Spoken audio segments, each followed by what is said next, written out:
Fuego. ¿Cuánto tiempo que no nos juntábamos, Paul? No sé, ¿cómo te llamabas tú? Yo no me acuerdo. ¿Sergio? Sergio. Sergio. Sergio. Ah, ¿verdad? Sergio. Sergio. Bueno, venos aquí nuevamente. Venos aquí nuevamente. Falta la música. Sí, pero ya viene la música. Primero contar que estamos en los estudios de Facultad de Ciencias Sociales y Artes de la Universidad Mayor. Siempre tenemos que agradecer eso. Hay que agradecer eso. Agradecer. Jefecito, apoye más estos estudios porque yo creo que van a funcionar muy bien. Esa es la promoción. Sí, han funcionado. Oye, pero han usado harto. Te he visto en varios, hay entrevistas, podcasts. Este es mi hábitat habitual. Ella se está transformando en tu hábitat natural, digamos. El hombre podcast. El hombre podcast. Gracias al profesor Medel, que siempre ahí me tiene en el hábitat natural. En esta pecera. Muy bien. No, está bueno. Oye, sí, ¿para qué no nos vayamos en realidad? Hace tiempo que no nos veíamos, ya, pero empezamos. Ya ni me acuerdo de cuándo, pero bueno, partamos. La música.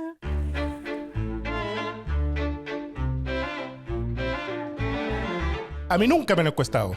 Un programa dedicado al análisis de la opinión pública y de las encuestas. Soy Sergio Toro, director de la Escuela de Gobierno de la Universidad Mayor, investigador del Instituto Milenio de Fundamento de los Datos, de profesión cuentacuentos de la política.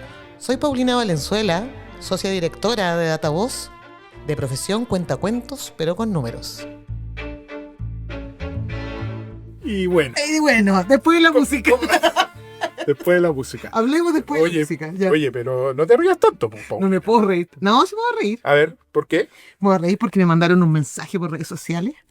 Este auditor me va a tener que escribir por interno, yo creo, porque me dice: la risa de Paulina me da años de vida. Qué bonito. Qué lindo, qué gran piropo. Es un gran piropo. Pero bueno, escríbeme nomás, no hay problema.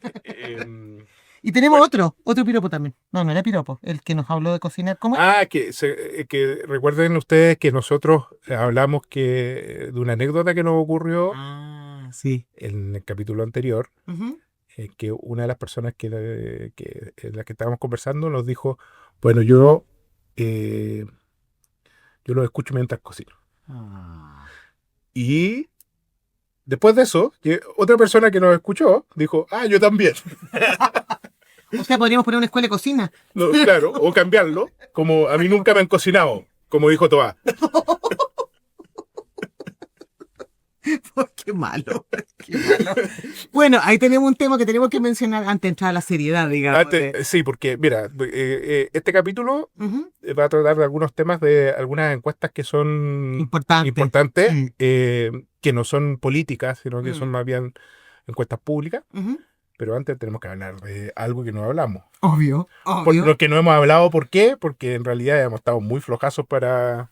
Vamos, voy a decir un dicho, pero el más ocupado no soy yo en realidad. Pero bueno, ese es otro problema. Tiene que ejercer su rol. Claro, ejerciendo mi rol. Su rol, ya, ok. Ejerciendo mi rol. La primaria. Hablamos de la primaria. Pero no hablamos de la primaria. No hemos hablado de la primaria. Ya, mira.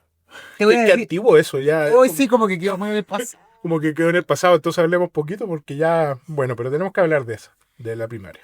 ¿Apuntaron o no le apuntaron las encuestas primero? Bueno, es que lo que pasa es que con Veda era re difícil porque las 2 semanas anteriores a la primaria no se podía publicar nada, entonces creo que la semana anterior publicó una que circuló media ilegal y después no hubo nada, digamos, salvo los ejercicios personales que hizo cada uno con su propia encuesta en el rincón de su casa, como Datavoz. Datavoz hizo su propio ejercicio, digamos. Datavoz hizo su propio, y yo soy testigo para que no gracias. Que no hable Paulina respecto a eso. Paulina me escribió un día... el viernes antes de la primaria. Un día antes de la primaria diciendo: tengo una contradicción. ¿Cuál es tu contradicción, querida Paulina? Como terapia. Claro.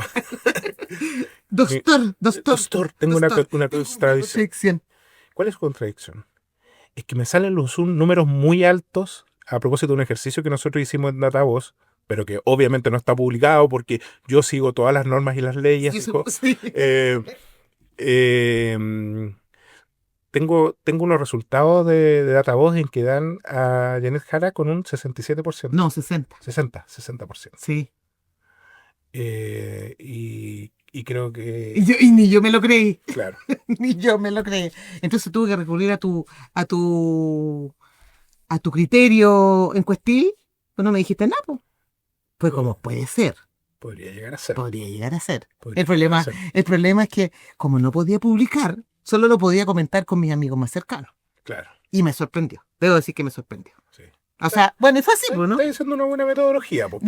No, pero espérate. Uno tiene sus propias hipótesis de por qué las cosas funcionaron bien con las encuestas en esta primaria. Pero bueno, eso lo vamos. Bueno, hay otras encuestas que luego de que terminó la primaria dijeron, miren, esto es lo que tenía. Tendríamos que ver los WhatsApp internos a ver si en realidad lo hicieron antes. ¿No? Exactamente. Bueno. Pero yo soy testigo de que Paulina Valenzuela hizo... Ay, amigo.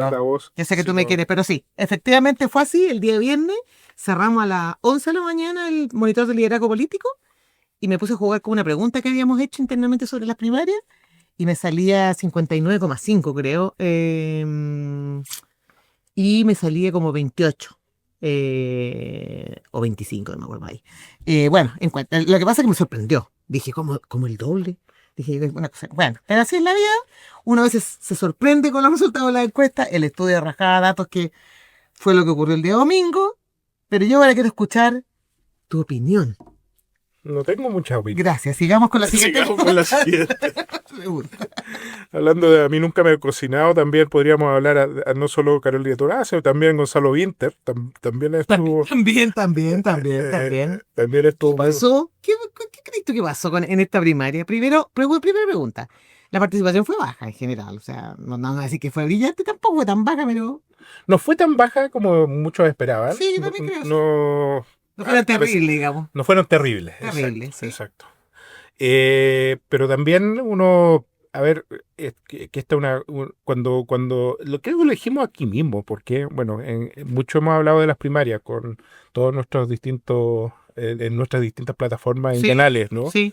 En los programas en los que hemos estado. Los programas en los las entrevistas que nos han hecho, sí, todavía.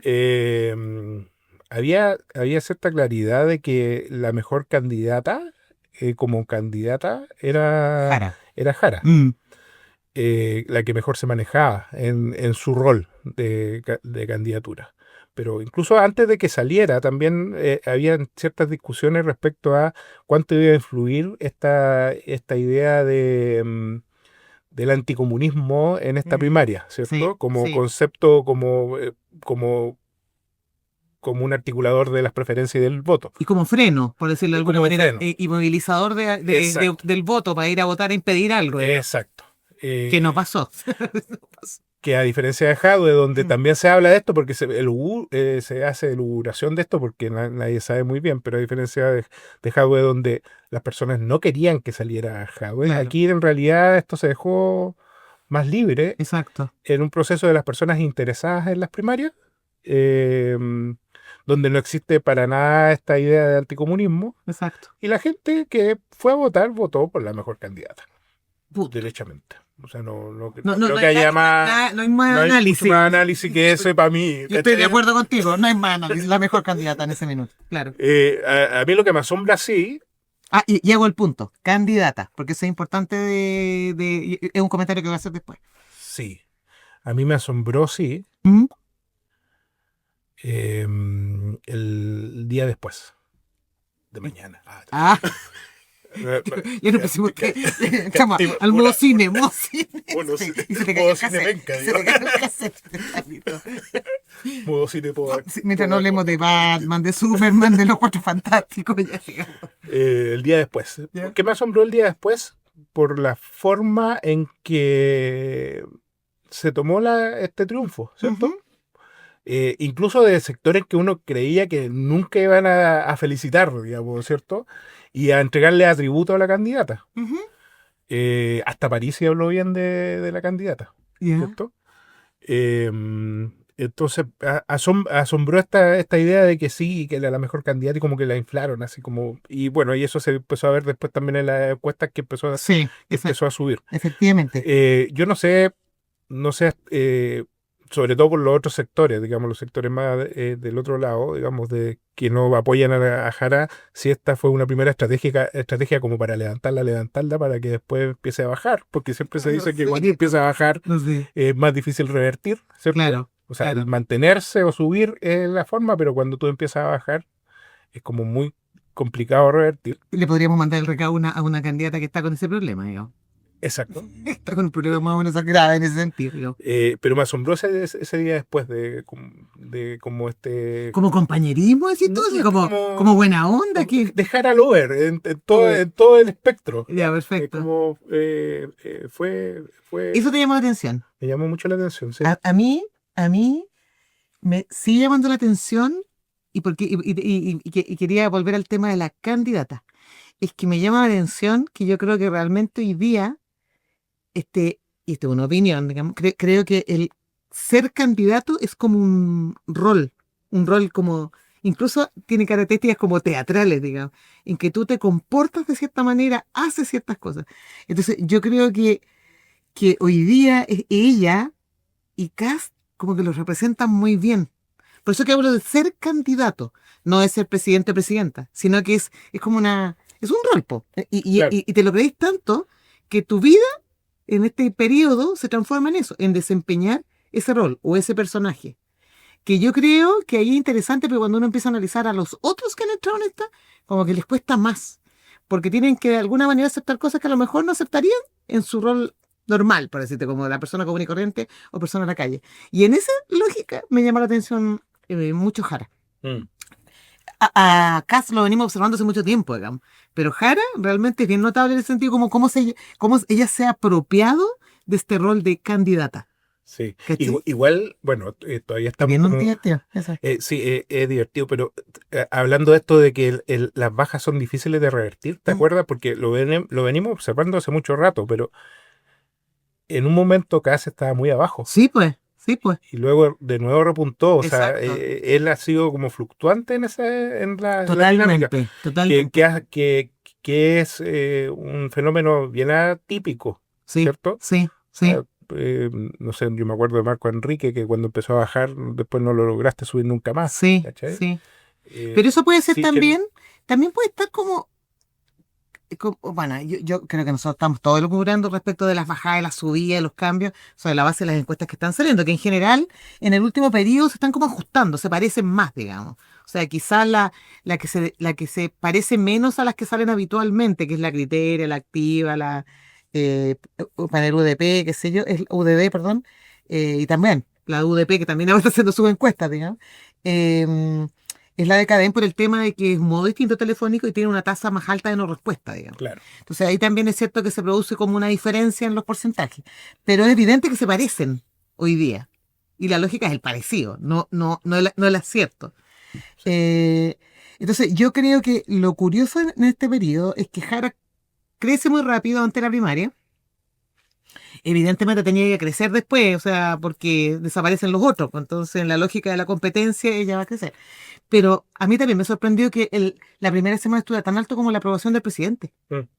Es como que una cuestión, como un traspaso directo. O sea, yo me pregunto, y es una hipótesis, si eso hace que de alguna manera desaparezca esto del rol, esta cosa del comunista, digamos, propiamente tal, del anticomunista o comunista, que es una cosa como que yo realmente creo hoy día que es un atributo que está más bien segmentado y que está más instalado en cierta población y no en toda la población transversalmente. Y que por otro lado es relevante tener en consideración esto, puesto que la gente que va a ir a votar en la elección de la primera vuelta hoy día no ha votado antes por presidente en un escenario igual. Es que además, y esa gente a ver cómo se comporta. Además están en disputa los tipos de vínculos, ¿no? Porque si tú te dices, bueno, en realidad es un vínculo personalista que está basada en la persona, en la candidatura, en el candidato, la candidata, y que por tanto las personas definen sus preferencias en función de los atributos de esa candidatura de una sola persona, es básicamente un vínculo personalista. Claro. ¿Cierto? Aquí no están detrás los partidos, los programas de los partidos, nada. A pesar de que quieran colocarse atrás, pero si tú era chistoso, perdón el concepto, ¿no? Pero ver el triunfo de Jara con una cantidad de personas que se pegan codazos para entrar. Claro. Pero que te das cuenta que al final tú los hacías desaparecer con inteligencia artificial. El profesor Medel puede hacerlo, ¿no? Desaparecer con inteligencia artificial. Ya. Y la dejáis sola y era lo mismo. Sí. Era lo mismo. Se sostiene sobre ella. Totalmente. Entonces, eso es muy, muy, muy peligroso. Entonces, está en juego, en realidad, la idea del personalismo. ¿Pero dijiste peligroso? O sea, que en el fondo que se sostenga sobre ella, ¿no? Por supuesto. Ah, por supuesto. Porque los atributos están basados en una sola persona. Claro. Término de programa. En cambio, cuando tú articulas una campaña o en realidad un sistema político que es más programático, que está basado sobre los programas, sobre las propuestas, etcétera, las personas empiezan a votar sobre esas propuestas. Lo interesante de todo esto es que cuando tú tienes en disputa estas dos cuestiones, lo que está haciendo la derecha es precisamente articular el comunismo como una amenaza, ¿sí? Atendiendo que el comunismo las personas lo adoptan como una especie de atajo cognitivo, ¿cierto? Uh-huh. Y toman una decisión sobre lo anti y lo no anti. Claro. Entonces, en ese sentido es programático. Puede ser muy buena la candidata, pero es comunista, ¿no? Exacto, claro. Entonces, hay una disputa ahí que todavía no está clara respecto a hacia dónde se va a ir las preferencias electorales. Porque en general, ahora el chileno es más programático que antes. Antes era ultra personalista, ¿no? Ah, sí, tú creí eso, ¿ah? Claro, ahora el chileno es muy programático. Por eso están estas disputas de bloques, digamos, de la derecha, de la ultraderecha, de la izquierda, etcétera, porque la gente está buscando elementos programáticos.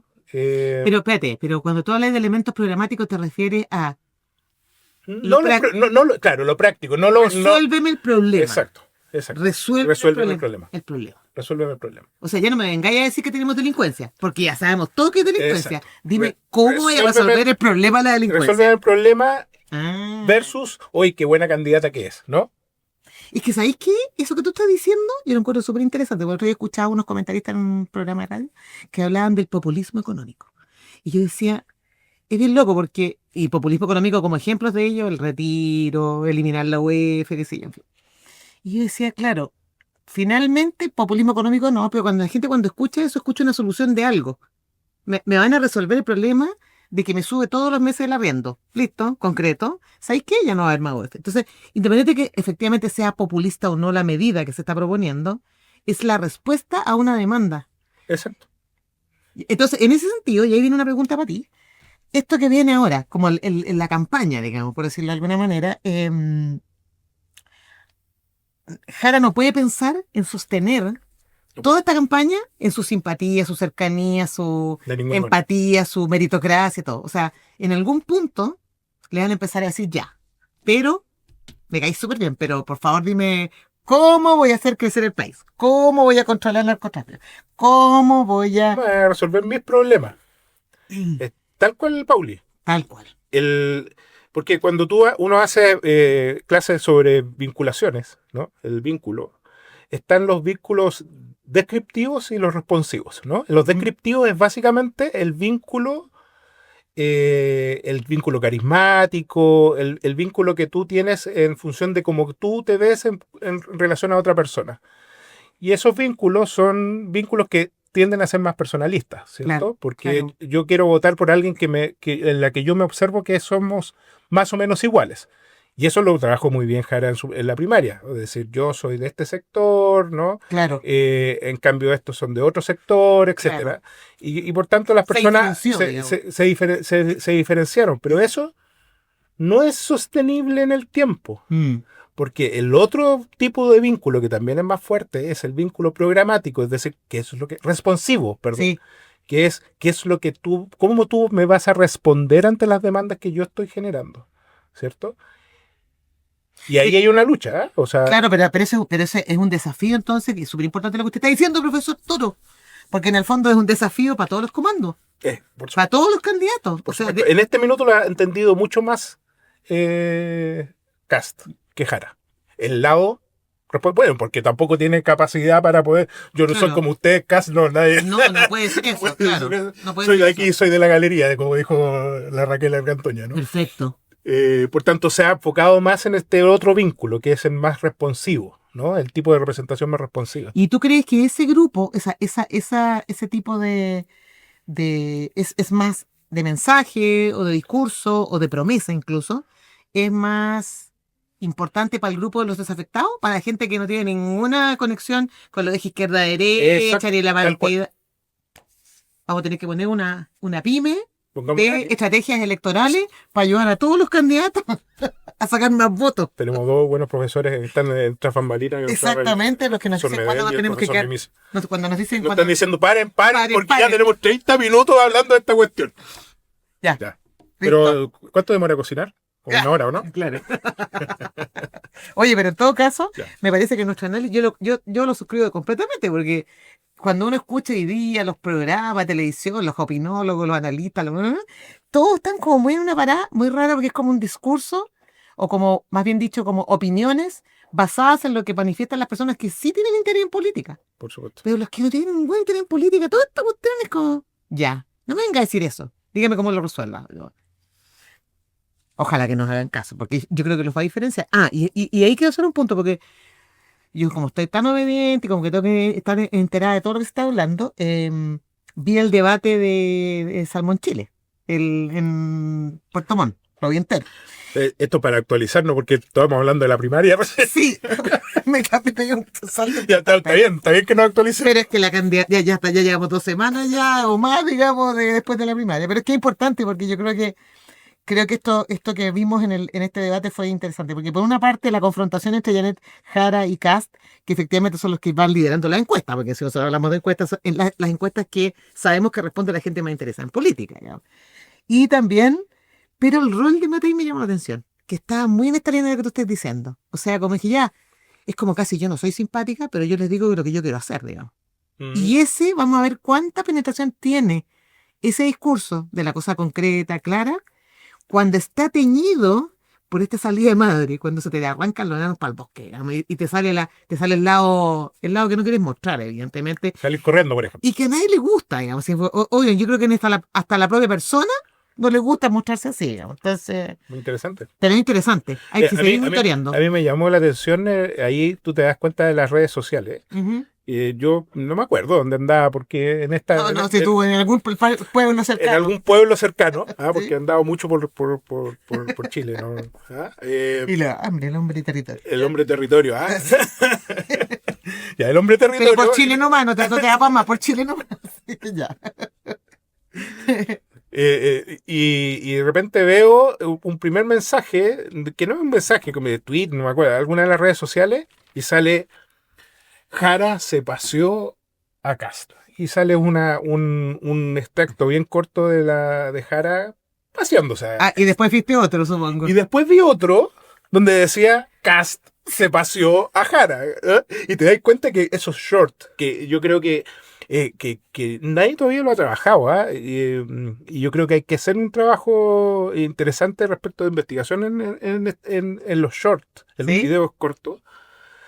Los videos cortos te quitan todo el contexto, ¿cachai? Entonces la gente empieza a mirar todo lo que el diario de Cast dicen, oye, listo, estamos salvados, porque en realidad se paseó a la Jara, ¿no? Y por el otro lado lo mismo. Es que sabéis que ese ¿cómo se llama? El cherry picking.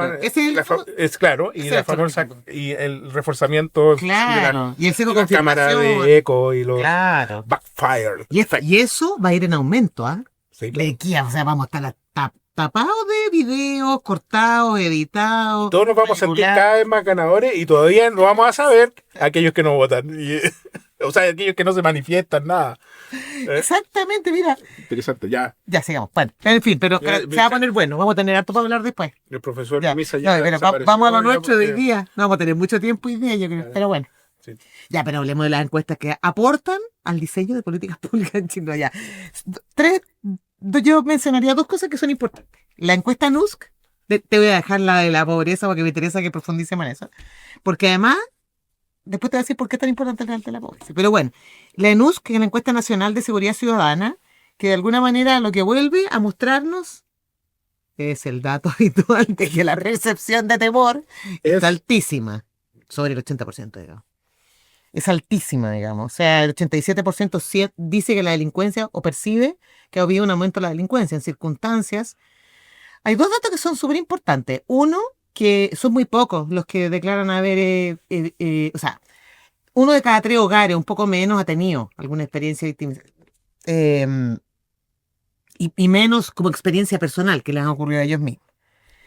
Pero la distancia es muy grande. Entonces creo que uno de ahí viene. Es que ¿sabes por qué lo conecto con lo que tú estabas hablando recién? Porque básicamente estamos acostumbrados todos los días a ver lo del sicario. A mí, la del sicario me tiene bien hasta la punta del cerro del sicario, porque la verdad es que fue una falla, es grave, es súper grave, pero es una falla completa, sistémica, digamos.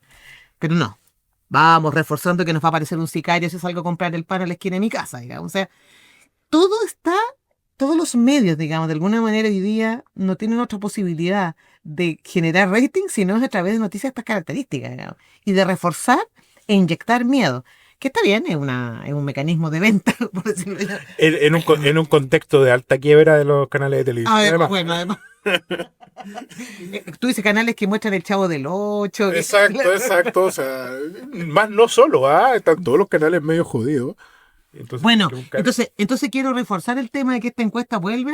No es solo que nos dice cuál es la cifra negra de no denuncia, que nos habla como de la percepción de inseguridad que tiene la gente, sino de que básicamente las personas se siguen informando por la televisión, más del 50% dice que lo hace a través de la televisión, que en las redes sociales 1 de cada 3 lo hace a través de las redes sociales. O sea, la gente está pendiente, muy pendiente. Y tú te subes al metro y ves que todo el mundo va revisando redes sociales, está conectado permanentemente. El nivel de inyección de miedo que ocurre todo el día y todos los días es muy alto. Y es la única manera que yo entienda que el 87% de la gente siente que la delincuencia aumentó. ¿Y la victimización?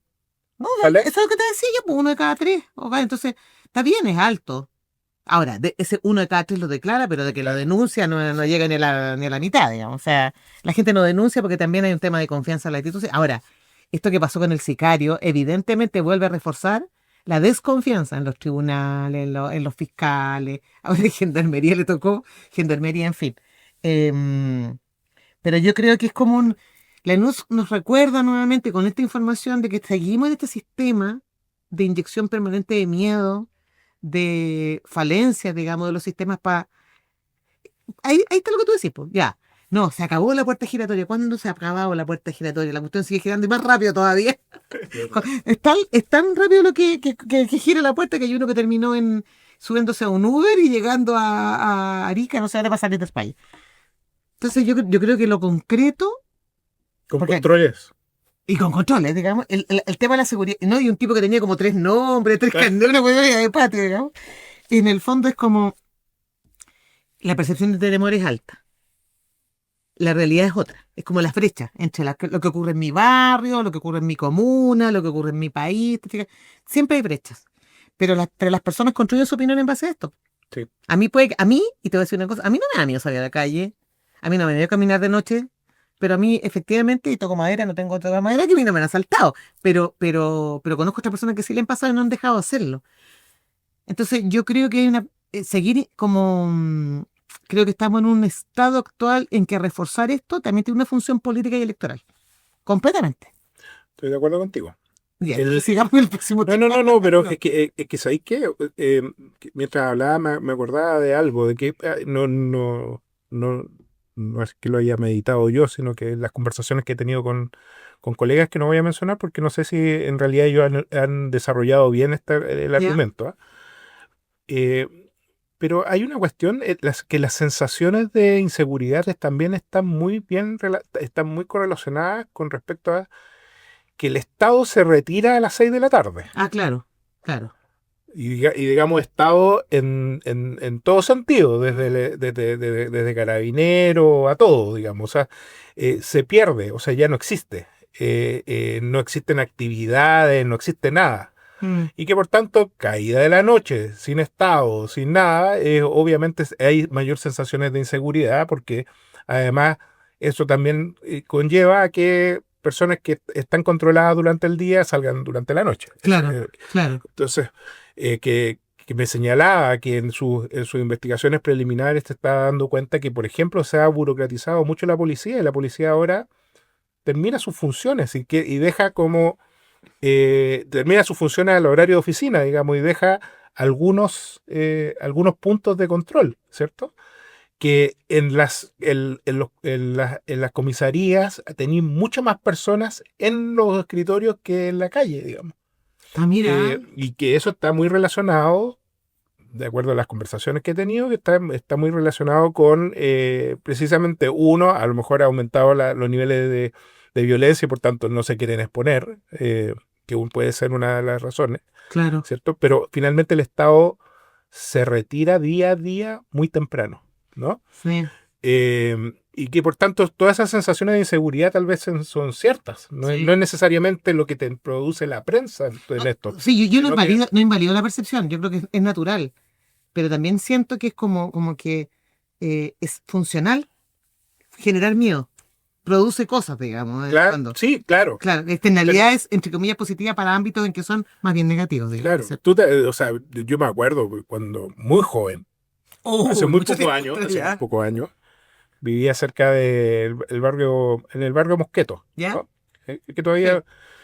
Sí. Y en la noche era la retirada del Estado, ¿cierto? En el Paseo Humá y la llegada de... Claro. De vendedor ambulante, era como ya de 7 de la tarde adelante no los molesto y yo entro, ¿no? Claro.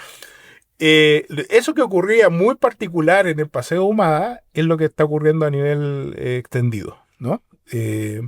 Esta dinámica de horas en la que tú te puedes mover. Y en muchas ciudades, en muchas grandes ciudades, eso siempre ha sido un problema complejo. ¿Y cómo lo resuelven? Precisamente entregándole vida a esos sectores, claro. ¿cachai? Estableciendo acciones, digamos, que sean de manera constante, ¿cierto? Aquí existen algunas, dicen, bueno, la noche de no sé qué, y ahí cierra las calles para esa noche, pero después es un programa para una semana, una vez al año, ¿cachai? Claro. Entonces el Estado se retira a determinada hora y eso va generando y el problema de la retirada del Estado es que ya no solo es mientras estás en la casa a las 10 de la noche, ya es a las 6 de la tarde. Entonces esas sensaciones de inseguridad están en tu trayecto a la casa, del trabajo a la casa. Sí. Lo dejo, no es una hipótesis mía, pero es interesante. No, yo creo que tenemos que profundizar más en otro capítulo porque no vamos a alcanzar. Sí. Pero me hace sentido porque el tema de la seguridad yo creo que es un gran tema, justamente en la lógica de cómo se resuelve. Y yo voy a agregar una cosa cortita, es que yo trabajo en una ONG de personas que trabajan fuertemente con personas en situación de calle. Las personas en situación de calle hoy día se han transformado, entre comillas, en una molestia para el territorio. Y no, es como que se te olvida que son seres humanos y la idea es sacarlos, hacerlos desaparecer, que no verlos, digamos. Que tiene que ver con esto también. Entonces, a mí me parece que las soluciones es como, vamos a echar a todos los extranjeros, vamos a sacar a todos los de personas en situación...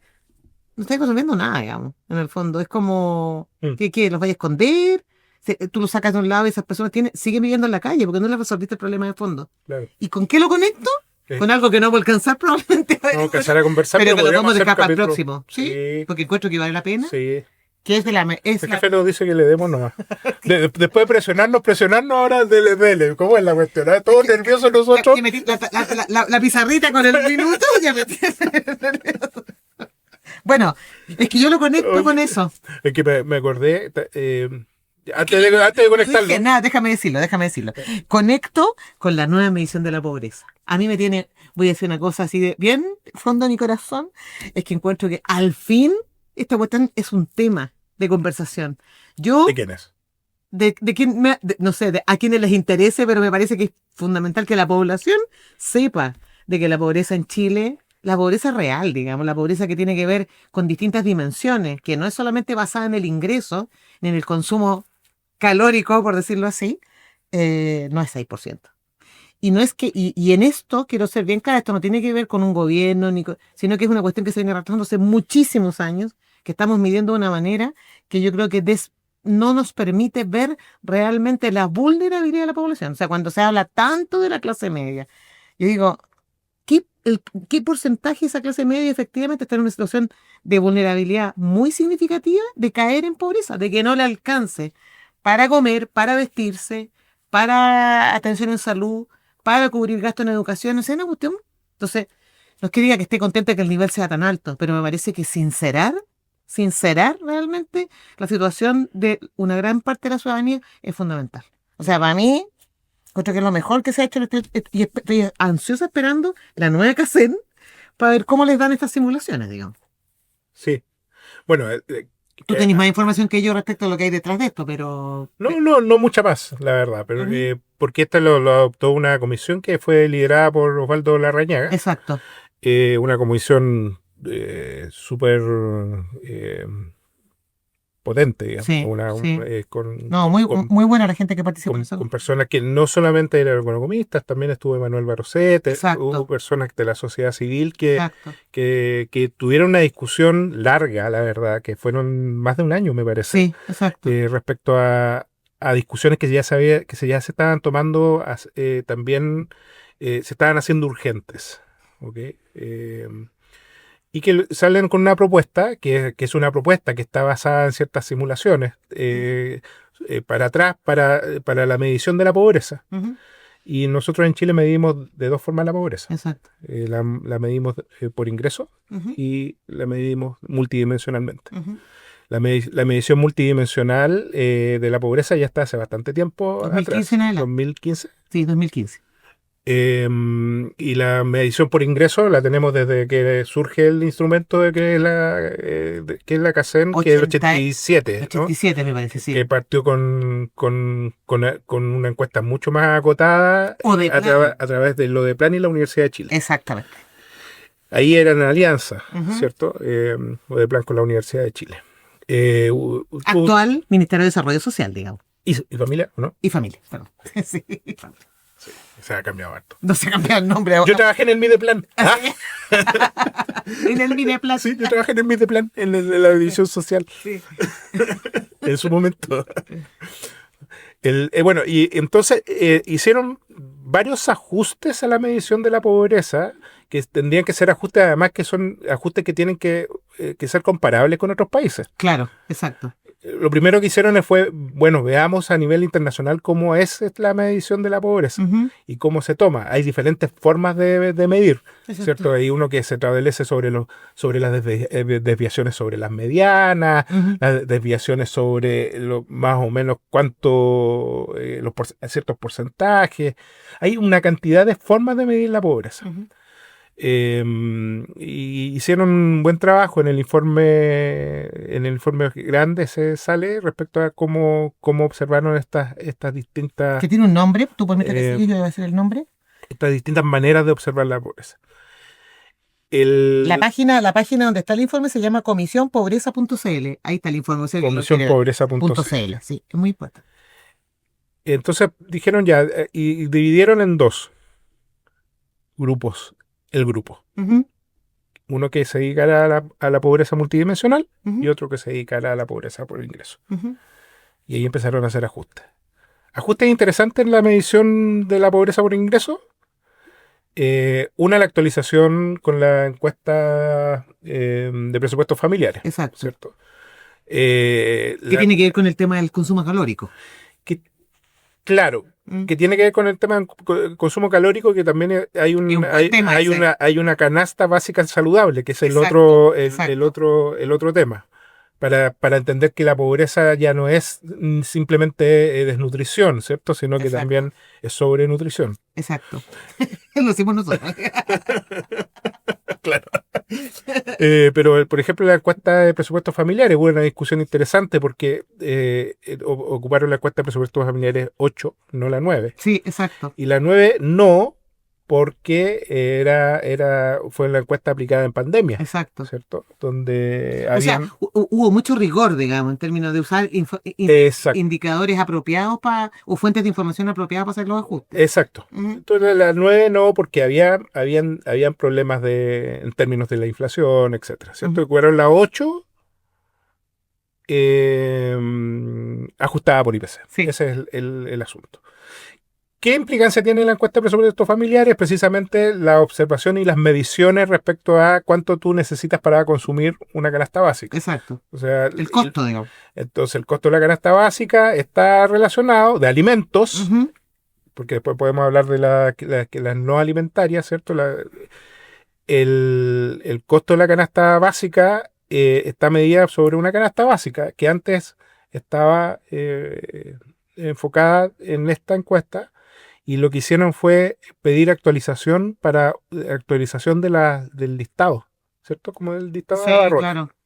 No, y recurrieron a gente, a expertos, digamos, en términos nutricionales, exacto, que les explicaran cuál era la canasta saludable. La canasta saludable. Sí. Que hace, ojo, que no es que no puedas comer pan. No. O sea, el pan sigue siendo como parte de nuestra dieta, pero hicieron un cambio.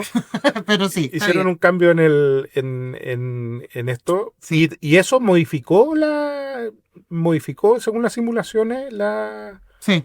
La línea de pobreza. Sí, o sea, interesante, porque al final, claro, había que incorporar más. También está la discusión re interesante respecto a los no los bienes alimentarios, sino los no alimentarios, ¿cierto? Claro. Y en el que estaba metido un factor de ingreso, que era el famoso alquiler imputado. Que es antísimo, en términos de la fórmula. Claro. Pero que en términos de la fórmula, pero no es antigua la forma de asumirlo como un problema. No, claro. ¿Cierto? Claro, eso fue muy extraño, porque exacto, en realidad el alquiler imputado nace en Estados Unidos como una forma de cobrar tributos, no como una forma de medir pobreza. Es decir, tú tienes alquileres imputados para cobrar, o sea, haces el alquiler imputado para cobrar el ingreso general para cobrar impuestos, básicamente. Sí. Esa era la razón. Pero para medir ingresos es un problema. Era un problema. Sí. Por varias razones. ¿Qué pasaba? Una persona de... Pero espérate, pero para que todos entiendan lo que estamos hablando, porque ¿cuándo opera el alquiler imputado? Por eso, ahí va. Entonces, ¿querés lo decir tú? No, dale. Me estoy monopolizando esa conversación. No, sí, te queda poco para terminar esa parte, así que dale. Lo estoy leyendo. Así que si me equivoco... Nos pueden escribir después.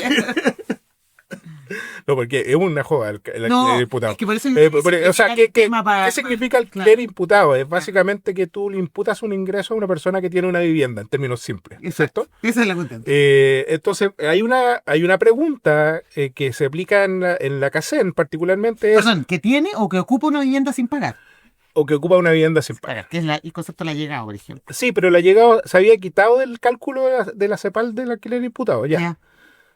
Ojo, porque la llegada ya había sido una discusión, que en realidad de quitarle ese componente de ingreso. Yeah.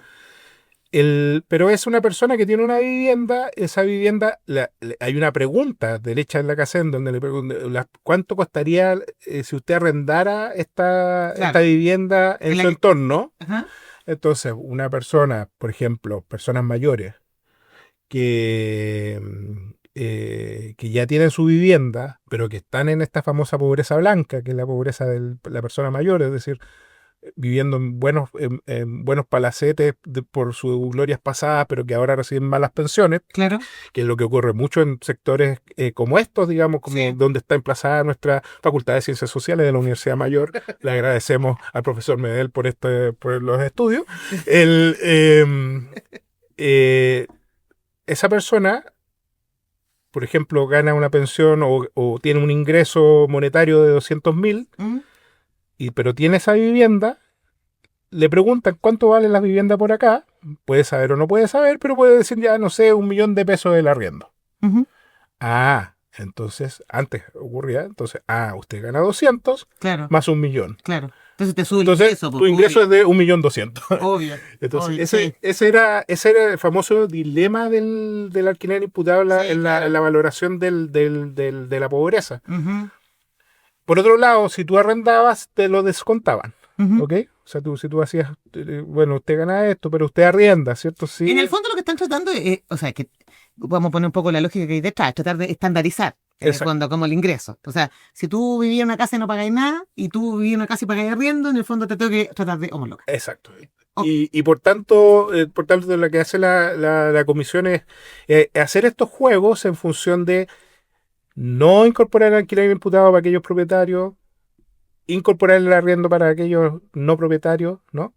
Sí, y hay un tema ahí, porque por lo menos en términos de la discusión, la lógica también tiene que ver con el costo hoy día de las viviendas, el costo de los arriendos, que todo eso no está bien, no está bien incorporado. No, porque finalmente las mediciones de ingresos son sobre los ingresos, no son sobre tus gastos, derechamente. Claro. Y entonces ahí hay un dilema grande. El otro dilema estaba relacionado, que también tiene relación, como vimos en lo anterior de la encuesta de presupuesto familiar en relación con la canasta, etcétera, el del alquiler imputado versus los infractores, ¿cierto? ¿Qué quiere decir esto? ¿Cuánto aumenta en términos de cálculo, ¿cierto? Lo monetario, o sea, lo alimentario versus lo no alimentario, ¿cierto? Sí, claro. Entonces, lo alimentario tú lo observas por esta canasta, pero lo no alimentario tú lo transformas en función de ciertos polinomios que ya ni me acuerdo cómo se llama. Ya, pero bueno.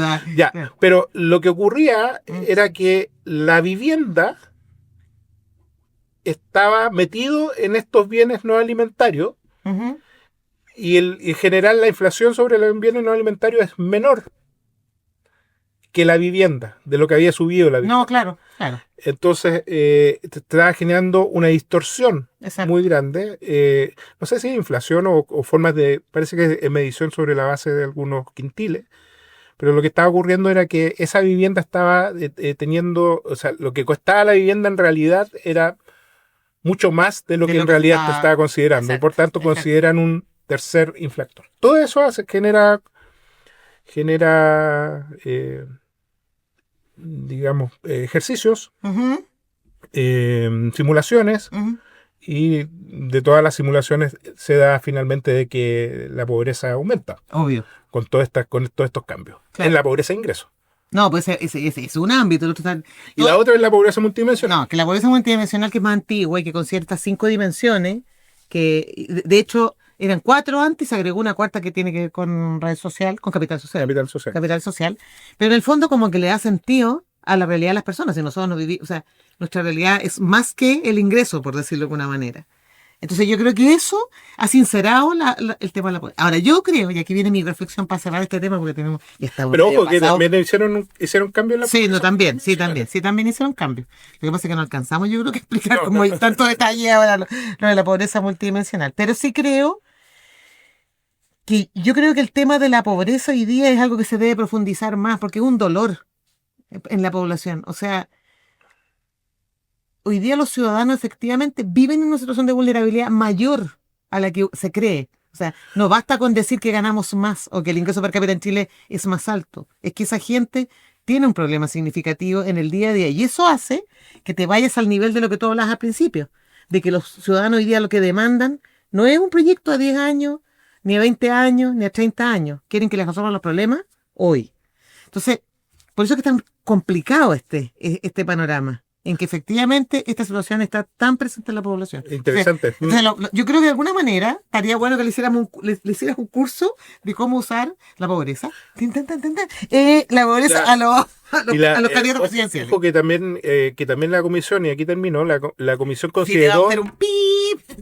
La comisión consideró la percepción subjetiva como parte de las mediciones de la pobreza, claro, que también lo ocupan en algunos países, generalmente en Europa. Y no hubo unanimidad en la incorporación de esa. En el hecho de que yo me siento más pobre de lo que soy, digamos, o de lo que me siento más pobre de lo que creo, no creo que sea, ¿no? Como hay percepciones. Oye, yo voy a hacer un comentario respecto al informe que lo leí en la síntesis, porque el otro es más largo, ¿no? Pero leí el síntesis es bien detallado igual, que me llamó la atención una cosa que no encontré bien notable, que colocaban los acuerdos claro, indicaban, hubo un experto que no estaba de acuerdo, y eso me parece muy democrático, digamos, ¿sí? En el fondo que se entienda que finalmente los acuerdos de este informe, que sobre un aspecto que es tan sensible en el país como el tema de la pobreza, te digan, ¿sabes que no estábamos todos de acuerdo? Estábamos todos de acuerdo. Bueno, en fin, ya. Bueno, y en esa era, no me acuerdo cómo se llamaba el concepto, pero era básicamente percepción subjetiva, no todos estuvieron de acuerdo. ¿Viste? Muy interesante. En medirlo. Qué bueno que se siga discutiendo el tema, que se siga promoviendo y mostrando. Oye, ya, pues, música. Como la música de... No, la música de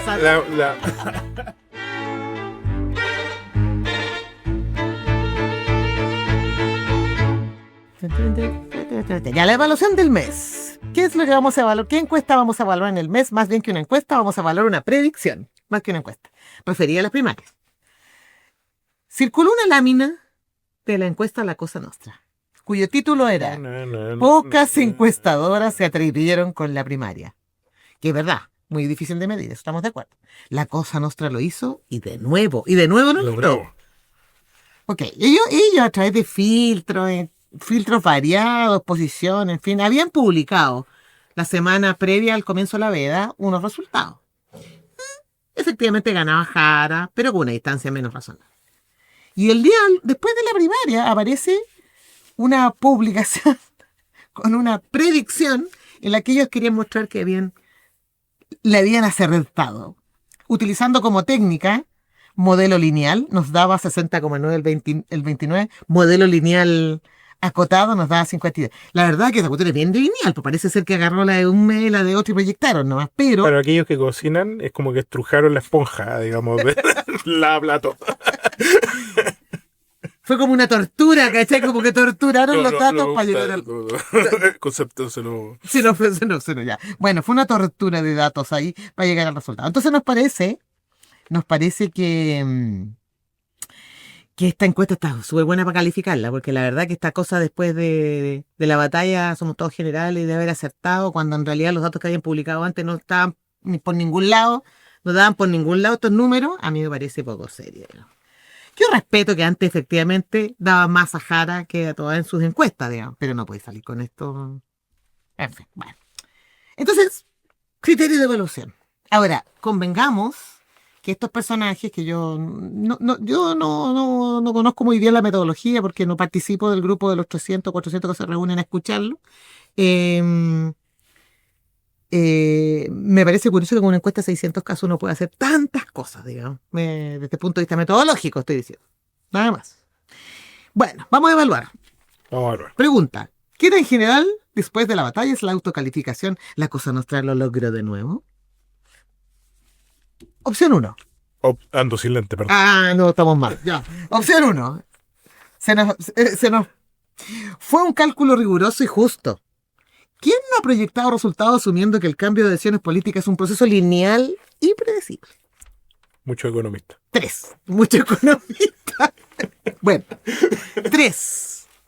Tal vez el modelo predictivo será poco tradicional, pero definitivamente es avanzado porque dijo modelo log-lineal acotado. Él no sabe que yo hice mi tesis en modelos de línea, pero bueno, ese es otro tema, ya no vamos a discutir. Aplica el SPSS. No, Minitab.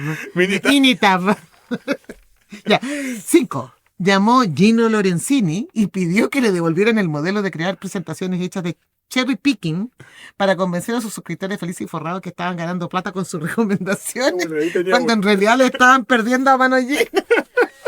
No puedo. Me dio tos. 7. Los datos habrían sido menos torturados si los hubieran mandado a Guantánamo. Y esta ya es notable. 10. Adolf Hitler. En marzo de 1945 se informó en su búnker que tropas rusas y americanas se acercan a Berlín preparadas para el asalto final. Pero él tranquiliza a sus generales insistiéndoles que la guerra la tiene ganada. Les explica que tomó las posiciones que tenían su fuerza en 1940 y luego las que tenía en 1941 e hizo una proyección lineal hacia adelante, y según sus cálculos, a estas alturas de 1945 ya debían estar llegando a Moscú, Londres y Washington. Y según su modelo log lineal acotado, la guerra ya la habían ganado hacía 3 meses. Los generales respiraron aliviados. El Führer lo había hecho. Y de nuevo lo había logrado. Elige. Ay, después te vamos a ponerte un tema. Ya. Después te vamos a ponerte un tema. Yo me quedo con la mía. Escucho que es la mejor. O sea, la 10 es la mejor. No, genial. No, genial. No, está claro que... Oscar Adabor. Sí. Muy no. bueno. Me lo imaginé. Ya. Me lo imaginé. Y se nos acabó el tema. Y además esto de estrujar la esponja para aquellos que están lavando en este minuto los platos después de cocinar. Es verdad. Nos sirve. También nos sirve. Ya, así que, no, está bueno. Muy bien. Ya, oye. Nos excedimos hoy día. Con mucho. No, nos excedimos, pero bueno, espero que sea una clase, sobre todo la parte de la pobreza, una educativa clase del profesor Sergio Toro, y podemos pasar después dejamos en los datos del podcast, podemos dejar el teléfono personal. Para las campañas. Y se fue la música, y nos vemos con la música. Y lo pueden escuchar en los comandos. Y agradecemos a la Facultad de Ciencias Sociales y Artes. Gracias. Adiós. Por estos estudios, y particularmente al profesor Medel, que está ahí. Y obviamente a nuestro amigo de ahora. Listo. Ya. Adiós.